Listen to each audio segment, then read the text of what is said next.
Setiap hari kita berjalan atas bumi, tapi apa sebenarnya ada di bawah kaki kita? Hai Aiman, aku dengar kau tertanya-tanya tentang aku. Siapa tu? Aku ni, Bumi. Bumi? Kau boleh bercakap? Sudah tentu, aku nak tunjukkan rahsia tentang diriku. Jom ikut aku dalam satu penggambaran. Sekarang, kita berada di dalam diriku. Aku ada 4 lapisan tau. Jom kita tengok satu persatu. Wah, 4 lapisan? Apa dia bumi? Lapisan pertama ialah kerak bumi.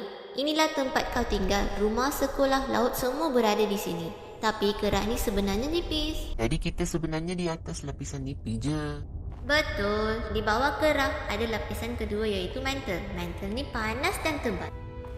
Seterusnya, lapisan ketiga iaitu teras luar.